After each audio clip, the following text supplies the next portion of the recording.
আমাদের আজকের গল্পটি প্রাপ্তবয়স্কদের জন্য।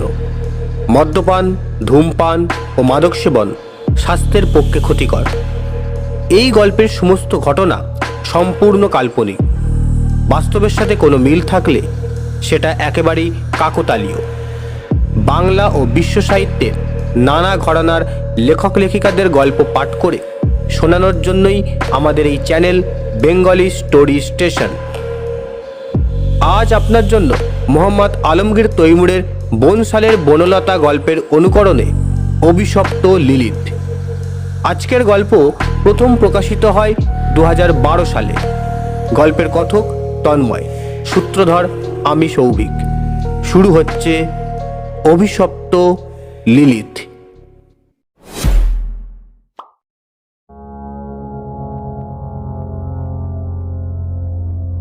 বর্তমান সময়ে আমার তো মনে হয় না কোনো মানুষ সুখে স্বাচ্ছন্দ্যে আছে। সবার কিছু না কিছু সমস্যা লেগেই আছে। আমার জীবনেও সম্প্রতি একটি বিশেষ ধরনের সমস্যা দেখা দিয়েছে। তবে সে সমস্যা বলার আগে নিজের পরিচয়টা দিয়ে ফেলি। আমার নাম সুলগ্না চক্রবর্তী।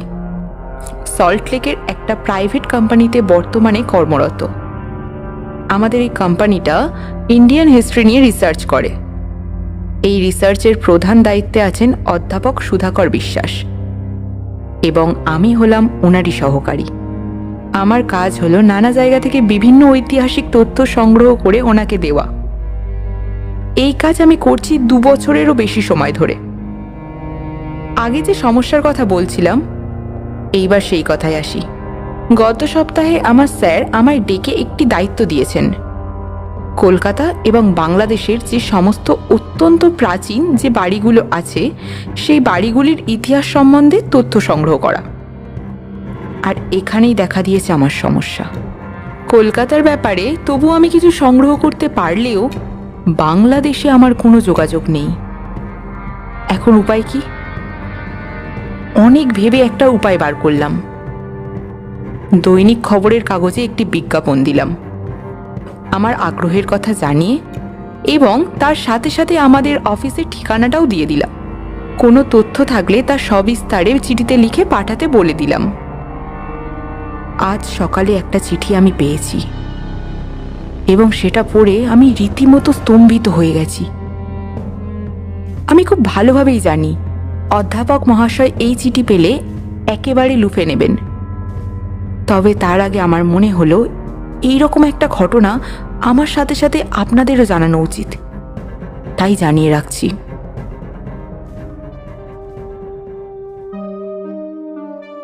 আমার জীবনের সবচেয়ে অদ্ভুত ঘটনাটা ঘটেছিল 1974 সালের শ্রাবণ মাসের এক গুমোট দুপুরে। রাষ্ট্রপতি নিক্সন PL 480 চুক্তির অধীনে আমেরিকা থেকে পাঠানো এক জাহাজ গম চট্টগ্রাম বন্দরে পৌঁছানোর আগেই ফিরিয়ে নিয়ে গেছেন ফ্লোরিডার মায়ামি পোর্টে। সারা দেশে দেখা দিয়েছে দুর্ভিক্ষ, তার উপর বন্যা। খেতে না পেয়ে আর ডায়রিয়া ম্যালেরিয়ায় দেশ জুড়ে লোক মরছে কাতারে কাতারে। কমলাপুর, গুলিস্তান, সদরঘাটের আশেপাশে দিনে রাতে লাশের পর লাশ পড়ছে। বেওয়ারিশ মরা দাফন করতে করতে আঞ্জুমান মফিদুল ইসলামের দম বেরিয়ে যাওয়ার দশা। মুখে রংচং মেখে লাল সবুজ ফিতে দিয়ে চুল বেঁধে মফস্বল থেকে আসা উঠতি মেয়েরা খদ্দেরের আশায় বকের ধৈর্য নিয়ে রাত দিন দাঁড়িয়ে থাকে ওসমানী উদ্যান আর রেসকোর্স ময়দানে। এদিকে রক্ষী বাহিনী সারা দেশে নকশাল সর্বহারা ডাকাতদের উকুন বাছার মতো করে বাঁচছে। দেশের এই যখন অবস্থা, আমি তখন মতিঝিলে ICC ট্রেডিং এজেন্সিতে জুনিয়র অ্যাকাউন্টেন্টের চাকরি করি। থাকি বংশালের কাছাকাছি আলাউদ্দিন রোডের আর্মেনীয় ধাঁচে তৈরি 150 বছরের পুরনো এক বাড়িতে। জগন্নাথ কলেজে বিকম পড়ার সময় থেকেই আছি ওখানে। চাকরি পাওয়ার পর নতুন ভালোবাসায় উঠতে পারতাম, কিন্তু আমি তা করিনি। বাড়িটার মোটা মোটা নোনা ধরা দেয়াল, লোহার বিম বর্গা দেওয়া উঁচু ছাদ, জাফরি কাটা রেলিং ঘেরা লম্বা বারান্দা আর ছায়া ছায়া ঠান্ডা ঘরগুলো আমাকে কেমন একটা মায়ায় জড়িয়ে ফেলেছিল। বংশালেরই এক ওয়ার্ড কমিশনার তখন ওই বাড়ির মালিক। এই বাড়িতেই শ্রাবণ মাসের এক রোববার বেলা 1টার দিকে ঘটনাটা ঘটল। কিছুদিন থেকেই তেলে পোকার জ্বালায় তিতি বিরক্ত হয়ে পড়েছিলাম। এই প্রাণীটিকে আমি ঘৃণা করি, দেখতে পেলেই পিষে ফেলি পায়ের তলায়। যদিও এ কাজে সফল খুব কমই হই। রাতে শুয়ে পড়লে এগুলো মুখের ওপর হেঁটে বেড়ায়, নাকে মুখে লেগে যায় এদের শরীরের টকটক দুর্গন্ধ। সাবান দিয়ে হাত মুখ ধুলেও ঘিনঘিন করে গা। ফিনিশ পাউডার, অ্যারাসল স্প্রে কোনোটাতেই কোনো কাজ হয়নি। তেলে পোকার গায়ে স্প্রে করলেই তবেই ওটা মরে। সমস্যা হলো তেলে পোকার ভূতের স্বভাব, বের হয় শুধু রাতের বেলা অন্ধকারে। দেখতে পেলে তবেই না স্প্রে করার প্রশ্ন ওঠে। এবার নিয়ে এসেছি লক্ষণ রেখা নামের এক ধরনের চক। মেঝেতে ইচ্ছে মতো আঁকিবুকি দিলেই আমার কাজ শেষ, বাকিটা করবে চকের দাগ। দুপুর 1টার দিকে মুখ হাত পা ধোয়ার আগে মুকুলের মাকে সাথে নিয়ে ঘরে চকের দাগ দেওয়া শুরু করলাম। হ্যাঁ, এখানে বলে রাখি, মুকুলের মা আমার রান্নাবান্না থেকে শুরু করে ঘর সাফ, কাপড় কাচা সবই করে। পান খাওয়া লাল ঠোঁট, পেটা শরীর আর ঝামা কালো গায়ের রঙে ছায়া ছায়া অন্ধকারে তাকে দেখলে মনে হয় যেন মা কালীর জীবন্ত মূর্তি। মুকুলের মাকে আমি 2 ঈদে কাপড় দিই। ভালো রান্না হলে তার কিছুটা দিই এবং চাল ডাল তেল নুনের কোনো হিসেব কখনো নিই না। সে বলতে গেলে পুরোপুরি স্বাধীনভাবেই সংসার চালাচ্ছে। তার সাথে আমার কথা খুবই কম হয়। এই জন্যই হয়তো আমার যাবতীয় কর্মকাণ্ড জানার ব্যাপারে তার আগ্রহ অসীম। তাকে ঘরের একটা ডুপ্লিকেট চাবি দিয়েছি। আমি অফিস গেলে সে ঘর পরিষ্কার, বিছানা ঠিকঠাক এসব কাজ করে রাখে। আমার ঘরে আসবাব সামান্যই। দেয়ালের স্কাটিংয়ের নিচ বরাবর দাগ দিয়েছি। দুদিকের দেয়ালে খড়খড়ি লাগানো জানালাগুলো লম্বায় প্রায় দরজার সমান। বাকি দেয়াল দুটোর একটির ঠিক মাঝখানে ক্লজিটের মতো একটা ফাঁকা জায়গা। আগে কাপড় চোপড়, জুতো, মোজা, হোল্ডল এসব ওখানে রাখা হলেও বহুদিন হলো ফাঁকা পড়ে আছে। ক্লজিটের দরজা খুলে দেখি ভেতরটা বেশ স্যাঁতস্যাঁতে আর ধুলো ঝুল কালিতে একাকার। আড়াআড়ি সেট করা একটা মোটা কাঠের লাঠিতে মাকড়সার জালে ঢাকা 3টে আদ্যিকালের হ্যাঙ্গার ঝুলছে। সম্ভবত মুকুলের মা ওটা পরিষ্কার করার কথা কোনোদিন ভেবেও দেখেনি। তেলা পোকার আদর্শ ব্রিডিং গ্রাউন্ড হিসেবে তুলনাহীনের পরিবেশ।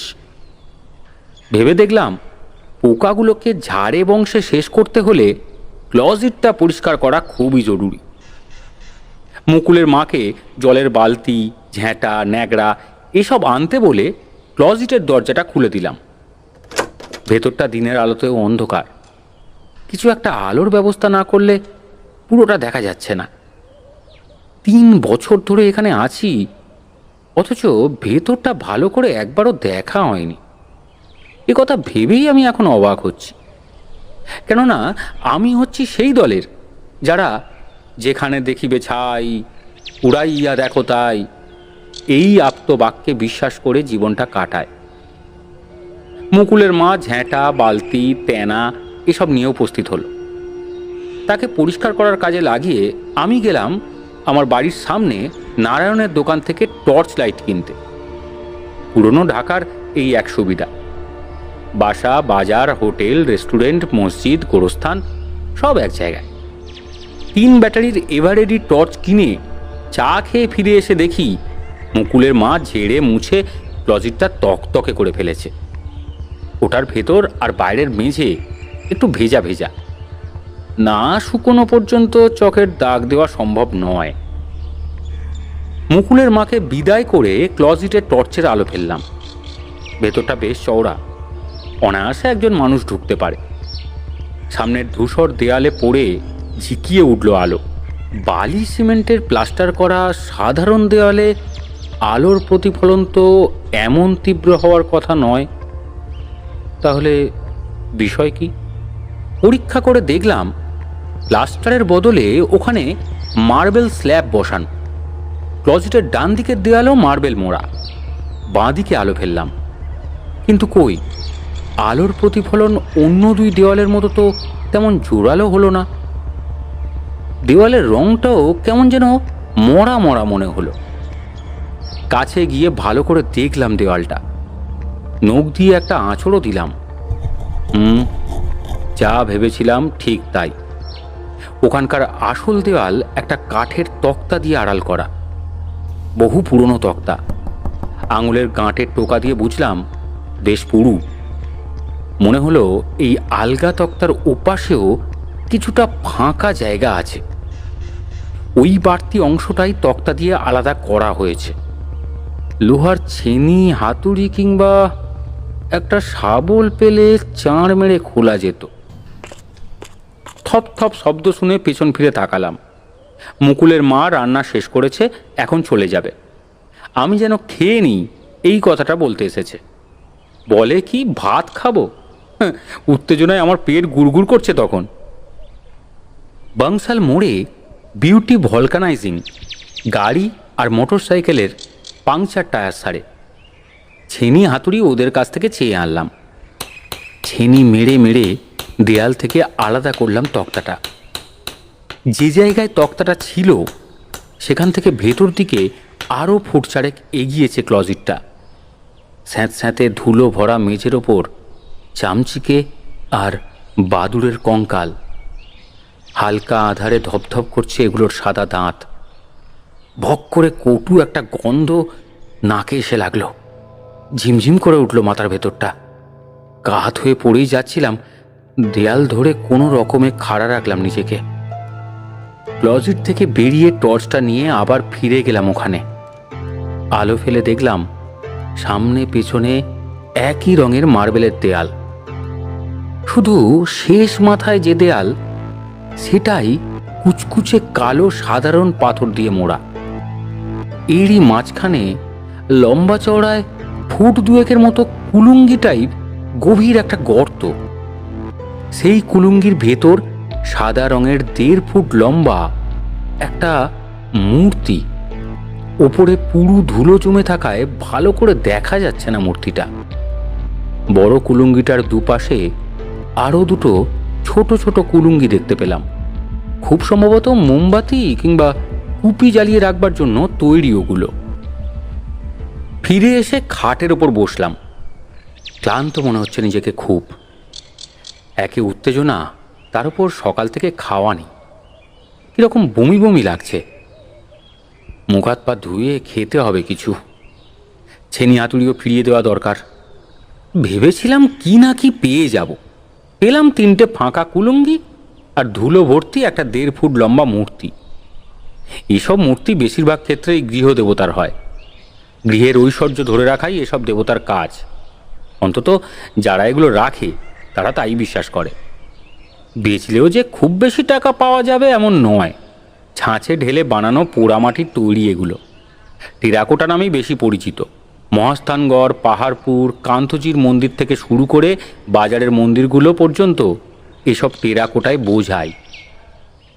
তবে ধন্ধে যেটা ফেলেছে সেটা হলো একে এত গোপন রাখা হয়েছে কেন? আশপাশের দেওয়ালে মার্বেল স্ল্যাবই বা কেন লাগানো? না, ভালোভাবে দেখতে হবে মূর্তিটা। একটা মাঝারি সাইজের রং করা ব্রাশ হলে পরিষ্কার করা যেত ওটা। মোছামুছি করতে গেলে ভেঙে টেঙে যেতে পারে। ড্যাম্পের ভেতর বহুদিন পড়ে থাকলে পোড়ামাটিও ভুসভুসে হয়ে ওঠে। ব্রাশ কিনতে হলে যেতে হবে হার্ডওয়্যারের দোকানে। মনে মনে ভাবলাম, ভালো ঝামেলা হলো দেখছি। সারাদিন দোকানে দোকানেই কাটাবো নাকি? ছেনি হাতুড়ি ফেরত দিয়ে হার্ডওয়্যারের দোকান থেকে মাঝারি সাইজের রং করা ব্রাশ কিনে এনে মুখ হাত পা ধুয়ে খেয়ে দিয়ে বিছানায় যখন এলিয়ে দিলাম, শরীরে তখন পাশ ফিরে শোয়ার মতনও শক্তি আর অবশিষ্ট নেই। মশার কামড়ে যখন ঘুম ভাঙল তখন সন্ধে গড়িয়ে গেছে। ঘর অন্ধকার। মুকুলের মা রাতের খাবার তৈরির জন্য তখনও আসেন। বাইরে গিয়ে চা নাস্তা খেয়ে ঘরে ফিরলাম। আলো জেলে ক্লজেটের দরজা খুলে টর্চের আলো ফেললাম ওটার ভেতর। দুপুরে খোলার পর একদিকে সরিয়ে রেখেছিলাম তক্তাটা। আস্তে আস্তে ব্রাশ চালিয়ে পরিষ্কার করলাম মূর্তিটা। দুদিকে দুটো পেঁচার মূর্তির মাঝে সাদা বেলে পাথরের যুবতী নারীর মূর্তি। সম্পূর্ণ নগ্ন শরীরটা থেকে স্বাস্থ্য আর যৌবন যেন ফুটে বেরোচ্ছে। ঢেউ খেলানো চুল, ভ্রু, চোখ, উড়ু, তলপেটের প্রতিটা বাঁক একেবারে নিখুঁত। দেখে মনে হলো মেয়েটি মাঝারি একটা গাছের বাঁকানো গুঁড়ি দুই পা দুই হাত দিয়ে জড়িয়ে ধরে আছে। যুবতীর ডান কাঁধের ওপর লেপ্টে আছে গাছের একটা কাটা ডাল। তকতকে মসৃণ গাছের গুঁড়ি, সেটাতে না কোনো ডালপালা না পাতা আছে। পেঁচাগুলোর দিকে তাকিয়ে দেখলাম ওগুলোর পা ঠিক পাখির পায়ের মতো নয়, তরুণী মেয়েদের পায়ের মতো। ড্যাম পরিবেশের কারণে মূর্তির গায়ে রাষ্ট্রের দাগ পড়ে গেছে। এই দাগ উঠাতে গেলে মূর্তিটাকে স্পিরিট দিয়ে ঘষতে হবে।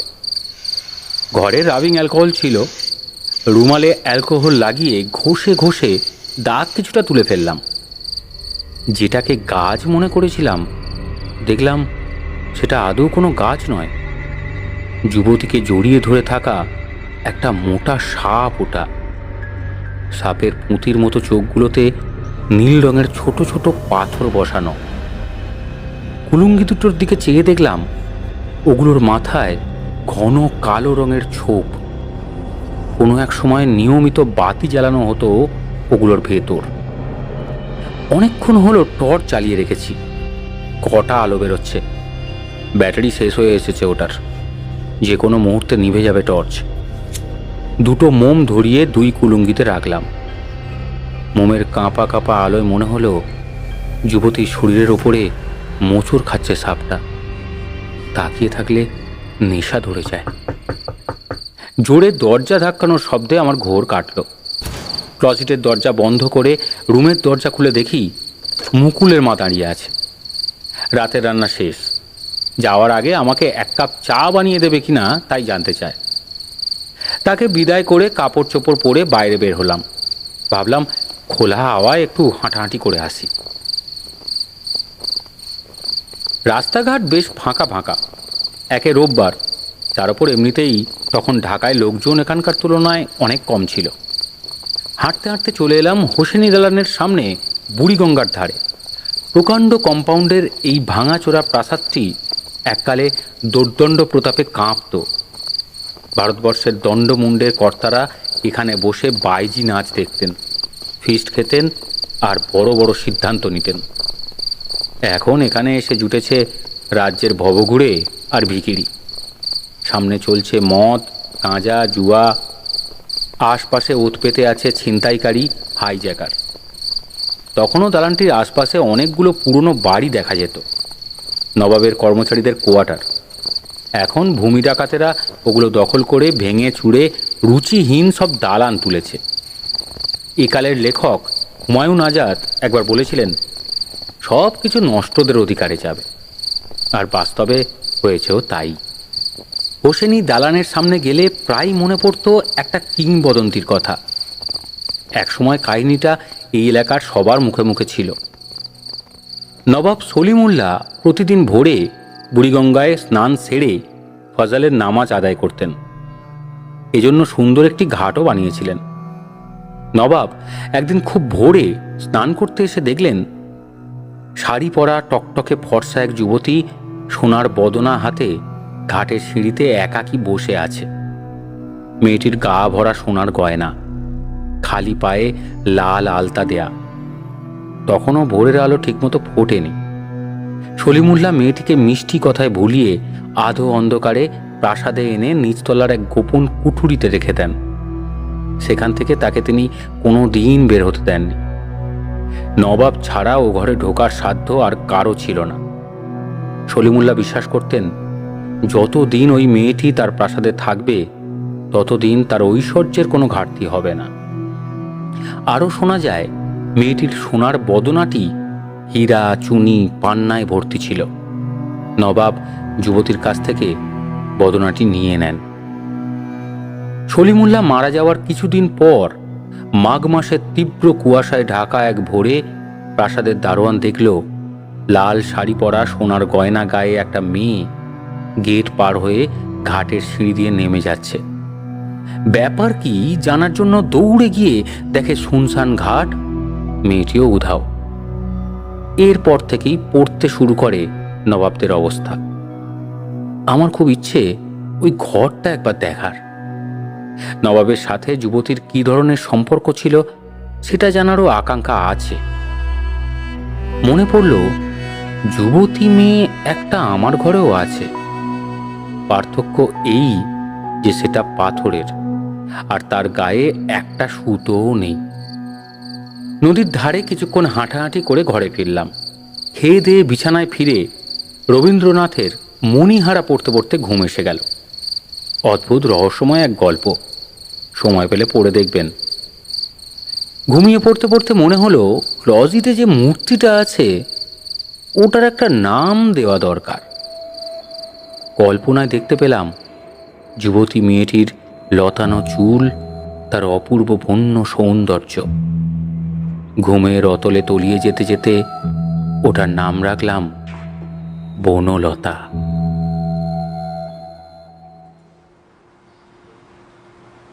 পরদিন সকালে অফিসের কাজ শুরু করলাম এক নিদারুণ দুঃসংবাদ শুনে। অফিসের এক্সিকিউটিভ অ্যাকাউন্টেন্ট অমল বোসের বাসা বক্সিবাজারে।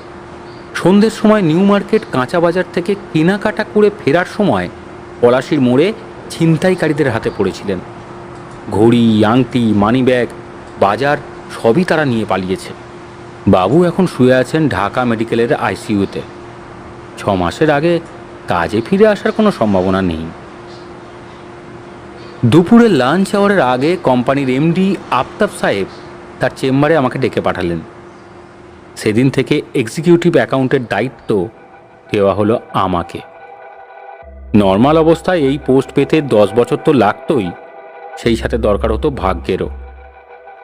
বেতন বেড়ে গেল 4 গুণ। কোম্পানির সব ইম্পোর্ট এক্সপোর্টের খবর থাকে এক্সিকিউটিভ অ্যাকাউন্টেন্টের কাছে। এই কারণে এই পোস্টে যে থাকে তার ক্ষমতাও অনেক। সকালে কাজ করছিলাম বড় একটা হল ঘরে 60 টেবিলের একটাতে বসে, অথচ বিকেলে বসলাম এক্সিকিউটিভ অ্যাকাউন্টেন্টের চেম্বারে, দরজার পাশে টুলের ওপর বসা পিয়ন। আমি অফিস থেকে বাসায় ফিরি হেঁটে হেঁটে। রুট খুব সিম্পল। প্রথমে যাই বিমান অফিসের সামনে, সেখান থেকে ডিআইটি হয়ে গুলিস্তান সিনেমা হল। এরপর ফায়ার ব্রিগেড হেড অফিসের পাশ দিয়ে ঢুকি আলাউদ্দিন রোডে। কিছুটা সামনে এগোলেই হাতের ডানে পড়ে হাজির বিরিয়ানির দোকান। মাঝে মধ্যেই ওখান থেকে বিরিয়ানি খেয়ে বাসায় ফিরি। আজও বাসায় ফিরে কাপড় ছেড়ে স্নান সেরে খবরের কাগজ নিয়ে বিছানায় বসলাম। মুকুলের মা 1 গ্লাস জল, টোস্ট বিস্কুট আর চা রেখে গেছে। কাগজ পড়া শেষ করে ছাদের দিকে তাকিয়ে আছি, এমন সময় মনে পড়ল মূর্তিটার কথা। দুটো মোম ধরিয়ে ক্লজেটে ঢুকলাম। আগের মতোই দেয়ালে ঝুলে আছে ওটা। কিছু সময় তাকিয়ে থাকলে মনে হয় ওটার শরীরের ওপর মোচড় খাচ্ছে সাপটা। তাকিয়ে আছি তো আছি। সংবিত ফিরে পেলাম মুকুলের মায়ের ডাকে। রান্নার লবণ নেই। ক্লজেট থেকে বেরিয়ে মুকুলের মায়ের হাতে একটা টাকা দিয়ে লবণ আনতে পাঠালাম। আর ঠিক তখনই বিদ্যুৎ চমকের মতো একটা কথা মনে হলো। মনে হলো বললে ঠিক বলা হয় না, আসলে মনের ভেতর কে যেন কথা বলে উঠল। মনে হলো কে যেন বলছে, লবণ কেন, আরো লবণ কেন। পরদিন সকালে অফিসে গিয়েও মাথার ভেতর ওই একই কথা ঘুরতে লাগলো। ধরা যাক অনেক লবণ কিনে রাখলাম, কিন্তু তারপর কি হবে? তবে একথা ঠিক যে আগে স্থিতিশীল থাকলেও স্বাধীনতার পর থেকেই কোনো কোনো নিত্য প্রয়োজনীয় জিনিসের দাম হঠাৎ হঠাৎ বেড়ে যেত। কিছু লবণ কিনে রাখলে কেমন হয়? ধরা যাক 100 মণ। বর্ষাকাল চলছে, অফ সিজন, কিনে দেখা যেতেই পারে। লস হলে আর কতই হবে। তখন 1 সের লবণের দাম ছিল 60 পয়সা থেকে 12 আনা। অফিসের পেটি ক্যাশে সবসময় 50,000 টাকা থাকে। সেখান থেকে 2,000 টাকা উঠিয়ে পাইকার বাজার থেকে 100 মণ লবণ কিনে অফিসেরই গোডাউনে ফেলে রাখলাম। সপ্তাহ 2 পর হঠাৎ বাড়তে লাগলো দাম। আপনারা জানেন সে সময় প্রতি সের লবণ 20-22 টাকায়ও বিক্রি হয়েছে। যার কাছ থেকে কিনেছিলাম বিক্রিও করলাম তার কাছেই।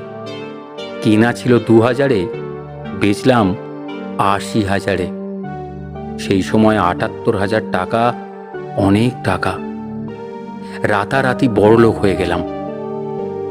এই ঘটনার মাসখানেক পর ঘটল একই রকম আর একটা ঘটনা। তবে মুকুলের মা এবার লবণের পরিবর্তে উল্লেখ করল শুকনো মরিচের কথা। গতবারের মতো তখনও আমি ক্লজেটের ভেতরেই ছিলাম। হ্যাঁ, এখানে বলে রাখি, প্রতিদিন সন্ধ্যায় মোমবাতি জেলে মূর্তিটির দিকে তাকিয়ে থাকা আমার প্রধান একটা কাজ হয়ে দাঁড়িয়েছিল। ওই কাজটা না করলে শান্তি পেতাম না মনে। তবে এবার আর অত চিন্তা করলাম না। এমডি সাহেবকে রাজি করিয়ে প্রচুর শুকনো মরিচ কিনে গোডাউন ভরে ফেললাম। তার সাথে আমার 50-50 লাভের চুক্তি হলো। অফিসকে এর মধ্যে জড়িয়ে ফেলার পেছনেও কারণ ছিল। ভেবে দেখলাম, এভাবে একা একা যদি টাকা বানাতে থাকি তাহলে সহকর্মীদের কোপানলে পড়তে বেশি সময় লাগবে না। তারা যদি কেউ একবার রক্ষী বাহিনীর কানে আমি মজুদদার, কালোবাজারি এই ধরনের কথা তুলে দেয় তাহলে আর দেখতে হবে না। এ কথা সবাই জানে। 5 টাকা সেরের শুকনো মরিচ তখন বিক্রি হয়েছিল 160 টাকায়। এই ঘটনার পর এমডি সাহেবের সাথে আমার ভাব হলো গলায় গলায়। একসাথে লাঞ্চ করি, ডিনার খাই, পার্টিতে যাই। এখন মূর্তির সামনে দাঁড়িয়ে বাংলাদেশে যেসব জিনিস ইম্পোর্ট করা হয় সেসব জিনিসের কথা চিন্তা করলেই একটা আইটেমের নাম পেয়ে যাই। যদিও তখনও আমি একই বাসায় থাকি, মুকুলের মায়ের রান্না খাই, তবু আমার ভেতর একটা বড় পরিবর্তন এসে গেল। মেয়েদের প্রতি হয়ে পড়লাম ভীষণ দুর্বল। আজে বাজে মেয়েদের প্রতি যতখানি না হলাম তার থেকে বেশি হলাম ভদ্র ঘরের মেয়েদের প্রতি। যে কোনো উপায়ে তাদের বিপদগামী করা আমার কাছে হয়ে উঠল নেশার মতো। আমার প্রথম শিকার হলো আমাদেরই অফিসের রিসেপশনিস্ট মেয়েটি। ভদ্র ঘরের গ্র্যাজুয়েট মেয়ে। যুদ্ধের আগে এর বাবা যথেষ্ট ধনী ছিল, এখন অভাবে পড়ে চাকরি করছে। আশায় আছে ভালো একটা বিয়ের। এই মেয়েকে নিয়ে কক্সবাজারে কুরবানি ঈদের 4 দিন ছুটি কাটিয়ে এলাম। এরপর নজর দিলাম এমডি সাহেবের পরিচিত বৌঝিদের দিকে। তবে এতেও আমার শান্তি হলো না। আমি চাইলাম আমার পরিচিত পুরুষেরা সবাই আমার মতো চরিত্রহীন হোক। অফিস থেকেই শুরু করলাম।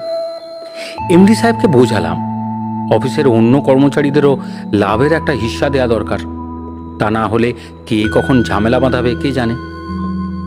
আসলে এসব বকওয়াস। মূল উদ্দেশ্য ওদেরকে আমার কাছাকাছি নিয়ে আসা। ছুটির দিনগুলোতে সহকর্মীদের নিয়ে মদ জুয়ার আড্ডা বসিয়ে দিতাম হোটেল পূর্বাণী অথবা ইন্টারকন্টিনেন্টালে, বর্তমানে যেটার নাম শেরাটন। ভদ্রঘরের শিক্ষিত, বিবাহিত, অবিবাহিত মেয়েরা আমাদের সঙ্গ দিত। এসব সহকর্মী স্ত্রীরা সচ্ছলতার মুখ দেখল ঠিকই, তবে ঘরের শান্তি হারালো চিরতরে। কলিগদের অনুপস্থিতিতে নিয়মিত তাদের বাসাতেও আমি যেতে শুরু করলাম। এত কাণ্ডের ভেতরও রাতে ঘরে ফিরলেই আমি কিন্তু মোম জেলে মূর্তির সামনে গিয়ে দাঁড়াতাম। মাঝে মধ্যে একটা গোলাপ কিংবা গন্ধরাজ ফুল রাখতাম ওটার পায়ের কাছে। তবে একটা প্রশ্ন সবসময় আমার মনে উঁকি দিত, মূর্তিটা কিসের আর ওটা ওখানে রাখলই বা কে? এরই ভেতর আরো একটা পরিবর্তন লক্ষ্য করলাম। আমার হাত, পা, গাল ফুলে যেতে লাগলো। দেখলে মনে হতো জল জমেছে ওই জায়গাগুলোতে। চোখের নিচের মাংসপিণ্ড দুটো পোঁটলার মতো হয়ে ঝুলতে লাগলো। অল্প শ্রমেই হাঁপিয়ে যেতে লাগলাম। আগে এক ঘুমে রাত পার করতাম, এখন ঘুমোলেই ভীষণ নোংরা সব স্বপ্ন দেখে ঘেমে নিয়ে উঠি। সারা রাতে ঘুম হয় ছাড়া ছাড়া, সবসময় কেমন কেমন অস্থির লাগে, মেজাজ চড়ে থাকে সপ্তমে। আমার অনেক টাকা, অন্যেরাও টাকা বানিয়েছে আমাকে দিয়েই। কার ঘাড়ে কটা মাথা আছে আমাকে কিছু বলে? ফেরিওয়ালা, রিক্সাওয়ালা, ভিখিরি, হোটেলের বয়, বেয়ারাদের সাথে অমানবিক ব্যবহার করতে লাগলাম আমি। তবে ভালো মন্দ জ্ঞান তখনও আমার সম্পূর্ণ লোপ পায়নি। তখন ফাগুন মাস। রোববার সকাল 11টার দিকে বাসা থেকে বের হলাম এমডি সাহেবের সাথে ঢাকা ক্লাবে মেজবানির দাওয়াতে যাওয়ার জন্য। ঘর থেকে বেরোতেই মুকুলের মার সাথে দেখা। কি রান্না হবে জানতে চায়। দুপুরে বাইরে খাবো, ফিরতে রাত হবে, এ কথা বলে বিদায় করলাম তাকে। বাসার সামনে রিক্সার জন্য অপেক্ষা করছি, এমন সময় শুনতে পেলাম কে যেন ভাইয়া ভাইয়া করছে। ভাইয়া, ও ভাইয়া। তাকিয়ে দেখি নারায়ণ আমাকে হাত নেড়ে নেড়ে ডাকছে। তার দোকানে বসা এক হিন্দু ভদ্রলোকের সাথে পরিচয় করিয়ে দিল নারায়ণ। ভাইয়া, এনার নাম জীবন চৌধুরী, খুলনা থেকে এসেছেন। এই বাড়িতে থাকে এমন কারোর সাথে দুটো কথা বলতে চান। জীবন চৌধুরীর দিকে তাকালাম। 70-এর কাছাকাছি ওই ভদ্রলোককে কৌন্দর্প কান্তি বললেও কম বলা হয়। চওড়া কপালের ওপর ঢেউ খেলানো পাতলা চুল, টিকালো নাক, ফর্সা ধবধবে গায়ের রং, ফিনফিনে ধুতি পাঞ্জাবি পরনে, পায়ে পামশু, গলায় চন্দন কাঠের ছোট মালা, কপালে চন্দনের টিপ। নারায়ণের দোকানের সামনে দাঁড়িয়ে একজন অপরিচিত লোকের সাথে ফালতু আলাপ করবার কোনো ইচ্ছেই আমার ছিল না। তারপরও আমি দাঁড়ালাম। আসলে ভদ্রলোককে দেখে একরকম মুগ্ধই হয়েছিলাম। ভাবলাম দু একটা কথা বললে ক্ষতি কি, মেজবানি শুরু হতে এখনো ঘন্টাখানেক বাকি। খুলনা তো আর সাভার নারায়ণগঞ্জ না, এত দূর থেকে যখন এসেছে বলিই না দু চারটে কথা। অনিচ্ছা সত্ত্বেও স্রেফ ভদ্রতার খাতিরে চৌধুরীকে বললাম, চলুন না বাড়ির ভেতরে, আমরা একটু ঘরে গিয়ে বসি। ভাই শুনুন, সময়ের মূল্য আমি বুঝি। বের যখন হয়েই পড়েছেন, ফিরে আর কি হবে? তার চেয়ে বরং যেদিকে যাচ্ছিলেন সেই দিকেই চলুন। যেতে যেতেও তো কথা বলা যায়। অবশ্য আপনার যদি কোনো অসুবিধা হয় তাহলে ভিন্ন কথা। না না, অসুবিধা আর কি।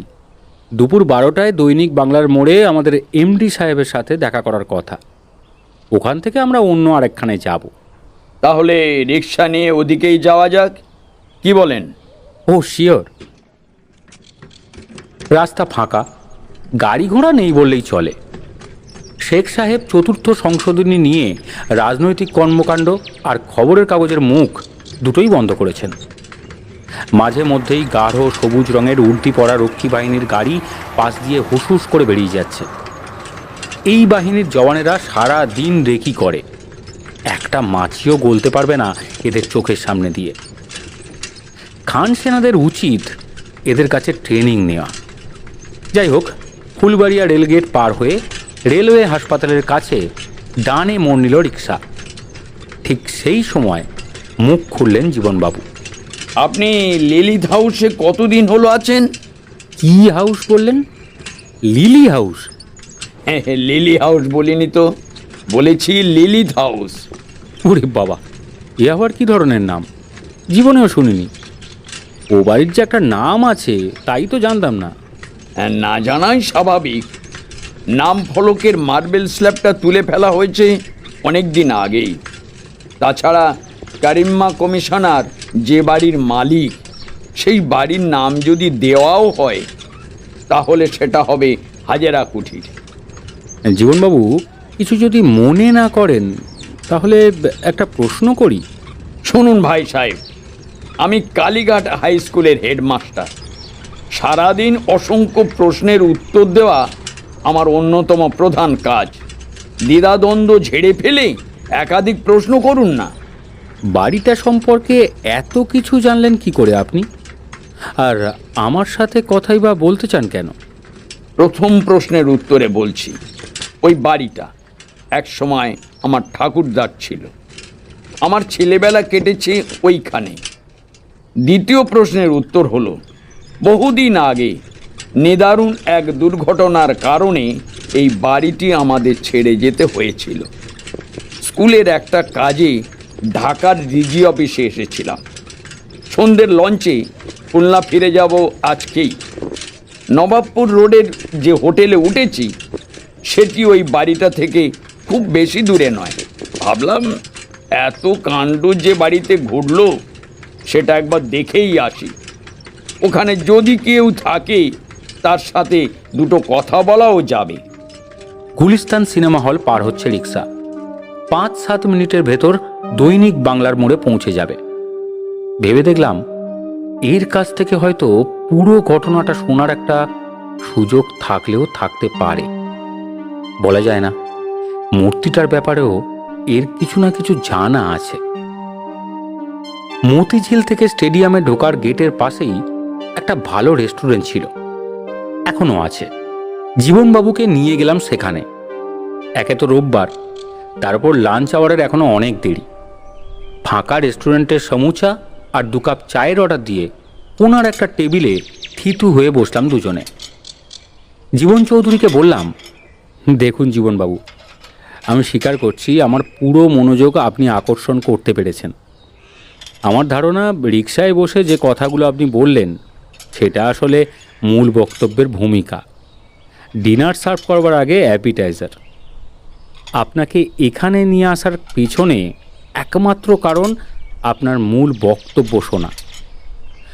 আপনি শিক্ষিত বুদ্ধিমান মানুষ, আশা করি আমার উদ্দেশ্য ধরতে পেরেছেন।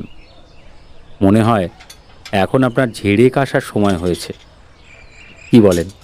2টো মাংসের পুর দেওয়া সমুচা খেয়ে চায়ে চুমুক দিয়ে কথা শুরু করলেন জীবনবাবু।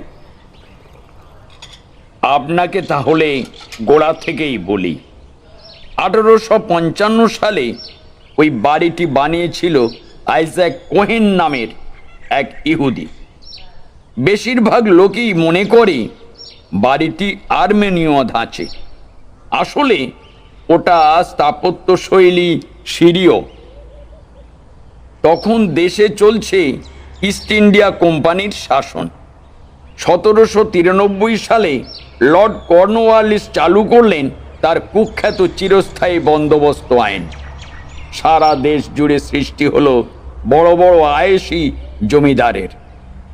এসব জমিদারের বকে যাওয়া ছেলেদের চড়া সুদে হ্যান্ড নোটে টাকা ধার দেওয়াই ছিল কোহেনের মূল ব্যবসা। ঢাকার রেসকোর্স ময়দানের ঘোড়দৌড়ের বুকির কাজও করত সে। কোহেনের এদেশে ঘাঁটি গাড়ার পিছনে ছোট্ট একটা ইতিহাস আছে। লন্ডনে বসে ইংরেজরা দেখল ভারতে ইস্ট ইন্ডিয়া কোম্পানির অফিসারদের আঙুল ফুলে কলা গাছ হয়ে যাচ্ছে। কথাটা খুবই সত্যি। এত বড় ঐশ্বর্যশালী ভূখণ্ডের দণ্ডমুণ্ডের কর্তা যদি ইংল্যান্ডের একটি কোম্পানি হয়, তাহলে কোম্পানির লোকেরা ওই অডেল সম্পদের একটি অংশ তাদের পকেটে তো পুরবেই। কোম্পানির কর্মচারীরা তখন ব্যবসা বাণিজ্য, দুর্নীতি কিংবা নীল চাষ করে দুহাতে পয়সা লুটছে। এরকম অবস্থায় দলে দলে ইংরেজ ভাগ্যান্বেষী এদেশে আসতে থাকে। তবে একথাও ঠিক যে তাদের অনেককে নিঃস্ব হাতেও এখান থেকে ফিরতে হয়েছে। কোহেনের ব্যাপারটা ভিন্ন। সে টাকা বানিয়েছিল অন্যভাবে, হয়ে উঠেছিল এক জীবন্ত কিংবদন্তি। ব্রিটিশ নাগরিক হলেও কোহেনের বাপ ঠাকুরদা ছিল সিরীয়। সিরিয়ার এমন কিছু ইহুদি আছে যারা পুজো করে অত্যন্ত প্রাচীন কিছু অপদেবতার। বহু আগে থেকেই ইহুদিরা অর্থলোভী চশমকর হিসাবে সারা দুনিয়ায় পরিচিত। এরা বিশ্বাস করে কিছু প্রাচীন অপদেবতা আছে যাদের নৈবেদ্য দিলে প্রচুর অর্থ লাভ ঘটে। এদের কাবালিস্ট বলা যায়। কোহেনের বাপদাদারা ছিল এমনই একটি কাল্ট বা সংঘের সদস্য।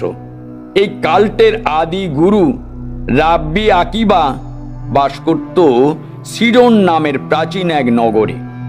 আকিবা সাফির জাজির এবং জোহর নামের দুটো বইয়ে সবকিছু লিখে রেখে যায়। সেও আজ থেকে প্রায় 2000 বছর আগের কথা। ধীরে ধীরে ভয়ঙ্কর শক্তিশালী হয়ে ওঠে এই কাল্ট।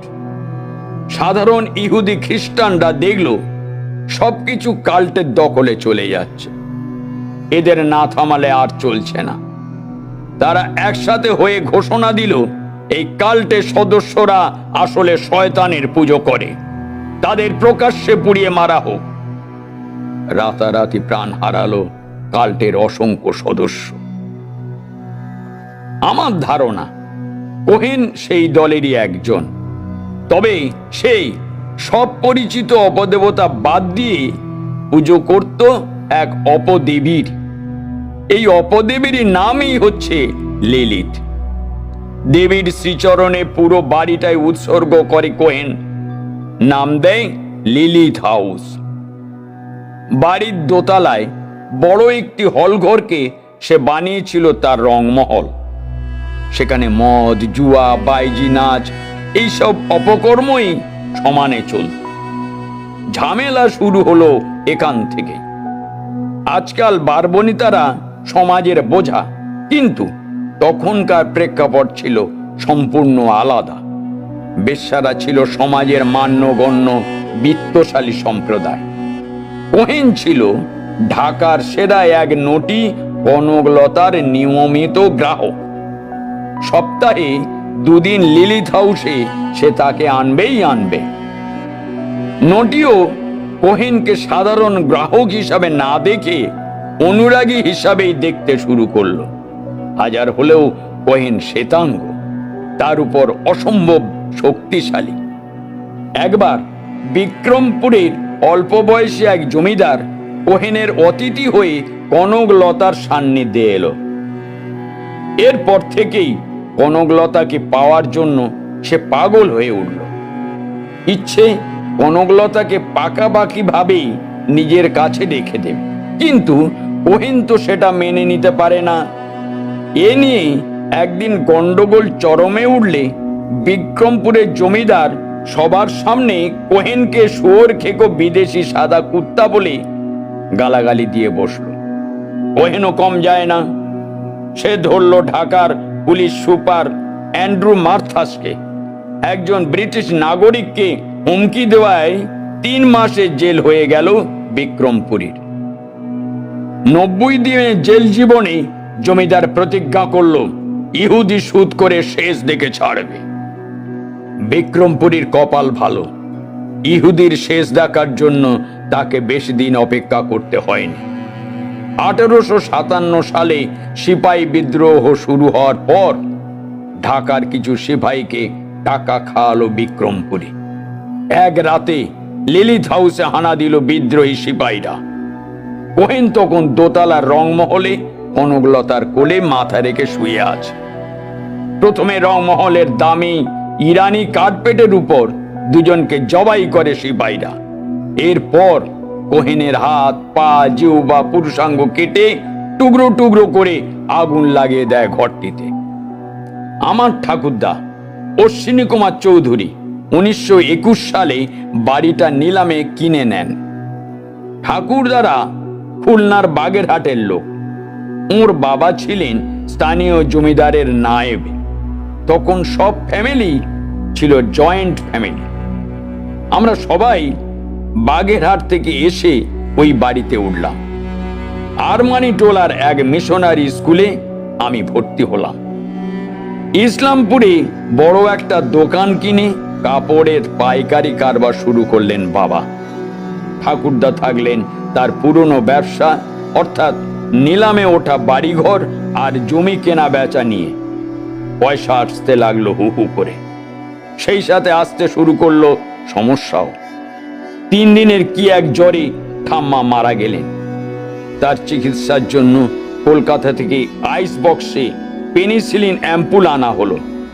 তবে সেই পেনিসিলিন এসে যখন পৌঁছলো তখন ঠাম্মা ধরাধাম ত্যাগ করেছেন। এরপরেই বদলে যেতে লাগলেন ঠাকুরদা। প্রতিদিন পাড় মাতাল হয়ে বাড়িতে ফিরতে লাগলেন। রেগে থাকতেন সবসময়, কথা বলতেন চিৎকার করে, ব্যবহার করতেন সদরঘাটের কুলিদের ভাষা। বাড়ির লোকের কাছে তিনি হয়ে উঠলেন মূর্তিমান বিভীষিকা। এরই মধ্যে আমার মায়ের গর্ভপাত হল।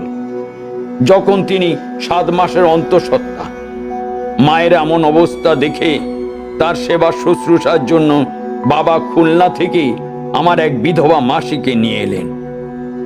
খুব অল্প বয়সে বিধবা হওয়া এই মাসি তখন পূর্ণ যুবতী। এক রাতেই মার অবস্থা বাড়াবাড়ি রকমের খারাপ হলো। মাসির কাছে আমাকে রেখে বাবা তাকে নিয়ে গেলেন রেলওয়ে হাসপাতালে। রাত দুপুরে মাতাল হয়ে বাড়ি ফিরলেন ঠাকুরদা। মা অসুস্থ হওয়ার পর তার খাবার দাবারের দায়িত্ব পড়েছিল ওই মাসির উপর। মাসি তাকে রাতের খাবার দিতে গেলেন। ফিরলেন অনেক দেরি করে, আলু থালু হয়ে। ঠাকুরদা তার সর্বনাশ করেছেন। সেই রাতেই গলায় ফাঁস লাগিয়ে আত্মহত্যা করলেন মাসি, এবং ভোরের দিকে হাসপাতালে মারা যান আমার মা। সকালে মায়ের লাশ নিয়ে বাসায় ফিরে বাবা দেখলেন ঠাকুরদা সেখানে আর এক নাটক সাজিয়ে বসে আছেন। 2 কনস্টেবল সহ লালবাগ থানার দারোগা মাসির লাশ সামনে শুইয়ে রেখে তার পথ চেয়ে আছে। বাবা ওই যে থানায় গেলেন, আর ফিরলেন না। বিচারে 10 বছরের জেল হয় তাঁর। ফুসফুসে জল জমে জেলখানাতেই মারা যান 6 মাসের ভেতর। এই ঘটনার পর 1 বছর বেঁচে ছিলেন ঠাকুরদা, তবে তা না থাকার মতোই। বিচিত্র এক রোগেই ফুলে ঢোল হয়ে গিয়েছিল তার হাত, পা, মুখ। শুয়ে থাকতে থাকতে বড় বড় সব ঘা হয়েছিল সারা গায়ে। লোকে বলতো কেউ তাকে বান মেরেছে। বান মারা রোগীর কোনো চিকিৎসা নেই। কথা বলতে পারতেন না শক্ত কোনো খাবার খেতে। সারাদিন শুয়ে শুয়ে শুধু গোঁ গোঁ আওয়াজ করতেন। বোঝা যেত অসহ্য কষ্ট ভোগ করছেন। রাজ্যের যত গরিব অবদার্থ আত্মীয় স্বজনে বাড়ি ভরে থাকত। দেখতে দেখতে চিকিৎসার নামে ঠাকুরদার টাকা পয়সা, ব্যবসা বাণিজ্য সব ফুঁকে দিল তারা। শেষের দিকে না খেতে পেয়ে ধুঁকে ধুঁকে মারা যান আমার ঠাকুরদা। এরপর আমার মামারা আমাকে খুলনায় নিয়ে যান। আজ অবধি ওখানেই আছে।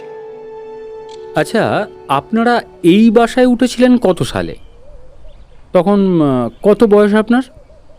আর এত সব জানলেনই বা কিভাবে? পাবেন আপনার সব প্রশ্নের জবাব পাবেন। একটু ধৈর্য ধরতে হবে।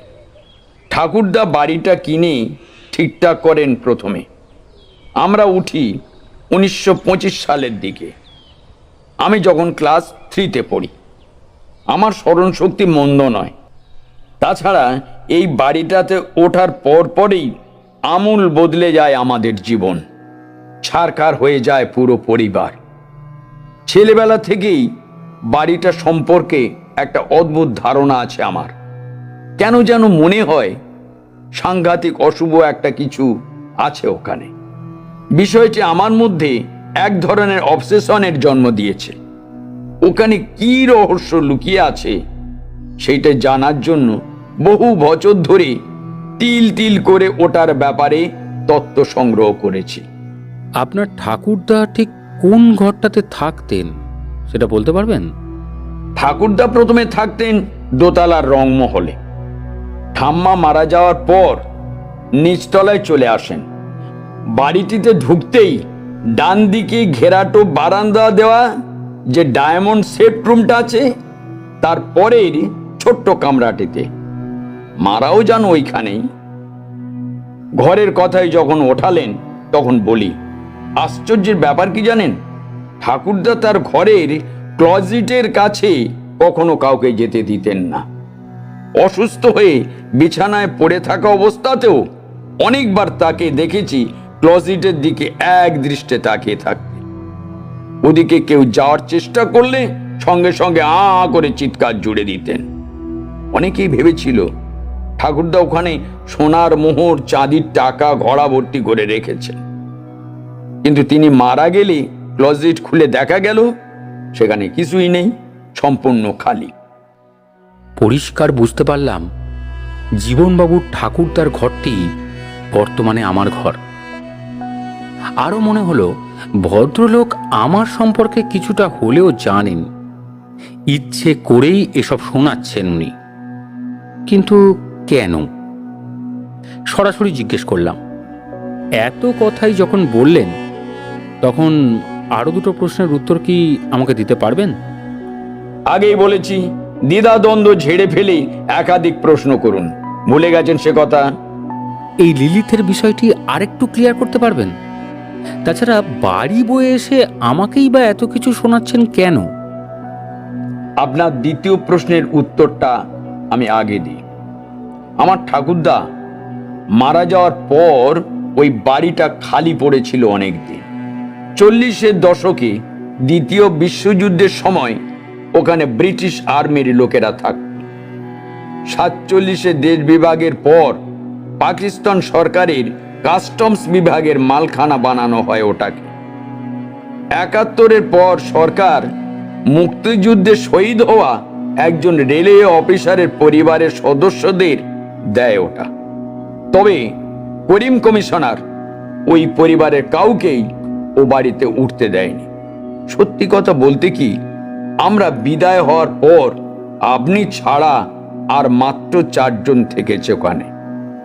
নারায়ণের সাথে কথা বলে আমি জেনেছি একমাত্র আপনি 2 বছরের বেশি সময় ধরে আছেন ওখানে।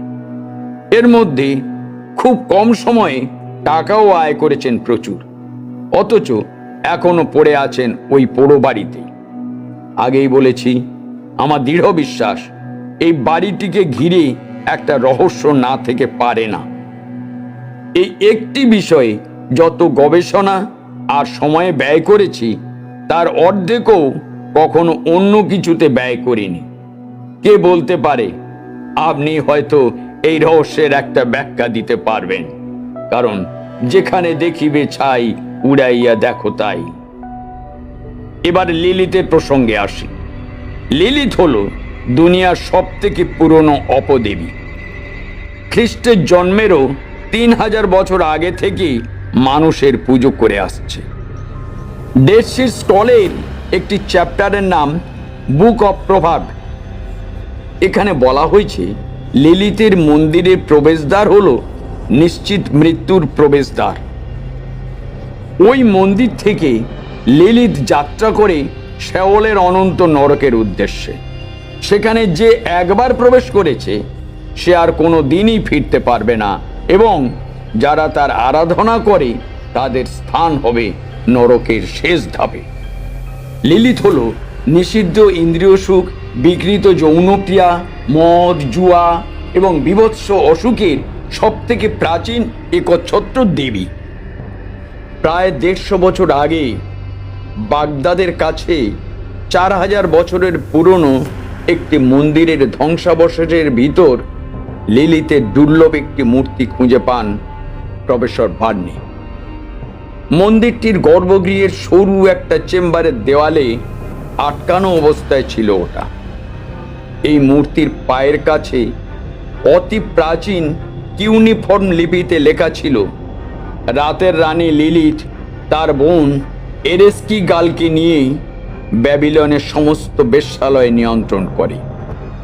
আপনি অবশ্যই জানেন, হাজার হাজার বছর আগে প্রাচীন ব্যাবিলনে প্রকাণ্ড সব বেশ্যালয় গড়ে উঠেছিল। ইতিহাসে প্রথম এবং সবথেকে বড় সিন সিটি ওটাই। বার্নি যে মূর্তিটা পেয়েছিল সেটিতে দেখা যায় উদ্ভিন্ন যৌবনা লিলিথ একটা মোটা সাপকে জড়িয়ে ধরে আছে। সাপের মাথাটা ঝুলে আছে তার ডান কাঁধের উপর। লিলিতের দুদিকে তরুণীর পায়ের মতো পাওয়ালা দুটো পেঁচা। লিলিতের পুজো করা খুবই সহজ। সন্ধ্যের সময় মূর্তির দুদিকে দুটো মোমবাতি জ্বালালেই লিলিত তাকে পূজারী হিসাবে গ্রহণ করে। এরপর পূজারীর ভালো মন্দের দায়িত্ব তার। ভীষণ ক্ষতিকারক বলে যুগের পর যুগ ধরে ইহুদি আর খ্রিস্টান ধর্মগুরুরা লিলিতের সব মূর্তি ধ্বংস করে ফেলে। 1827 সালে প্রফেসর বার্নির লিলিতের মূর্তিটা আবিষ্কারের আগে পর্যন্ত দুনিয়ার মানুষ জানতই না লিলিত দেখতে কেমন।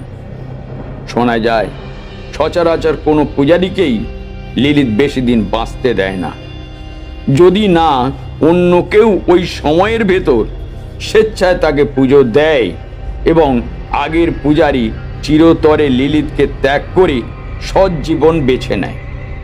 কোহেন সে অর্থে কিছুটা বেশি দিনই বেঁচে ছিল বলতে হবে।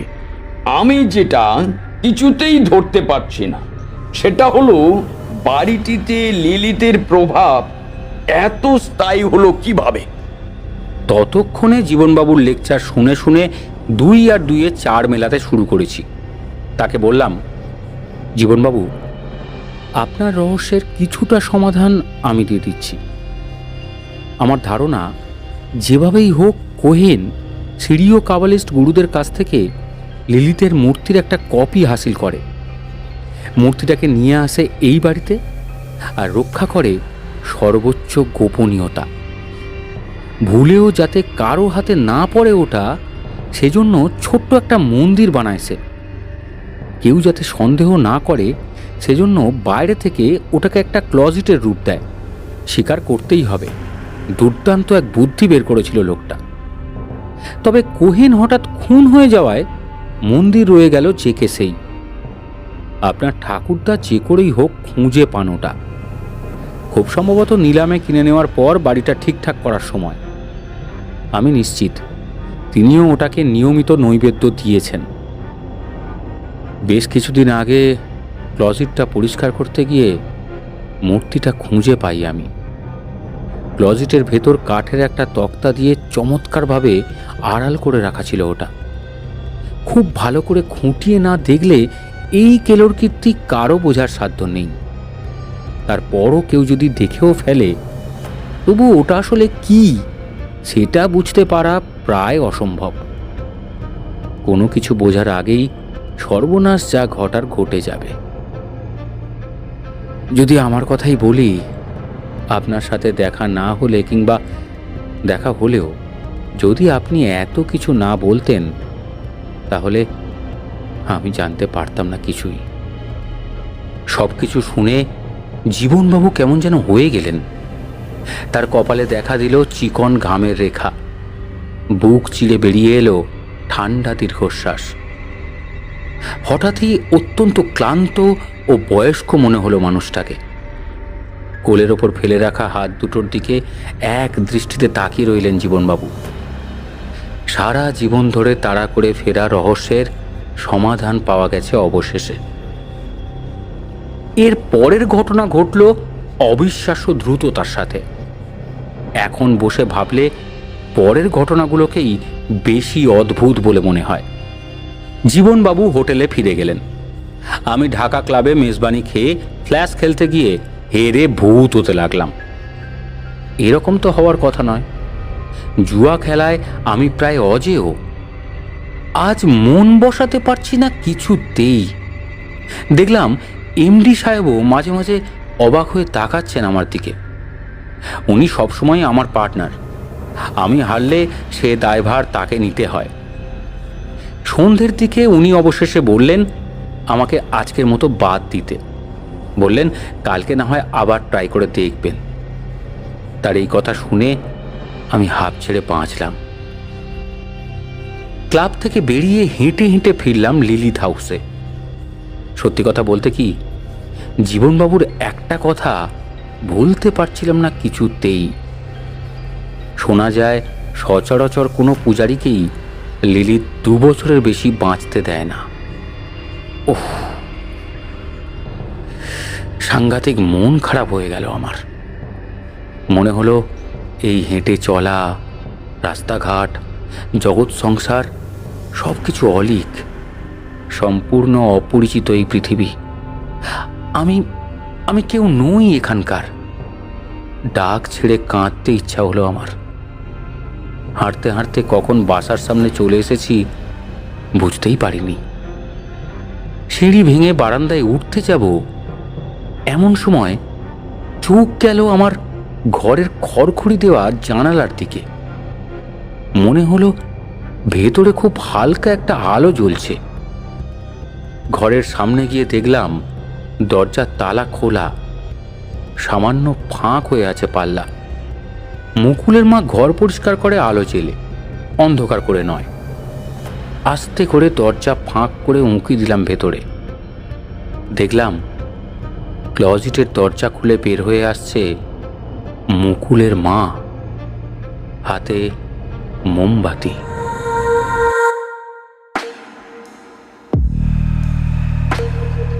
শুনলেন বেঙ্গলি স্টোরি স্টেশনের নিবেদন অভিশপ্ত লিলিত। গল্প পাঠ ও কথকের ভূমিকায় তন্ময়, জীবনবাবু মনোহর মণ্ডল, অফিসকর্মী দীপিকা, নারায়ণ ও গল্পের সূত্রধরের ভূমিকায় আমি সৌভিক। আমাদের আজকের এই নিবেদন আপনার কেমন লাগলো আমাদের কমেন্ট করে জানাতে ভুলবেন না। আমাদের উৎসাহ প্রদান করতে সাবস্ক্রাইব করুন বেঙ্গলি স্টোরি স্টেশন। ভালো থাকবেন, সুস্থ থাকবেন, গল্পে গল্পে থাকবেন। ধন্যবাদ।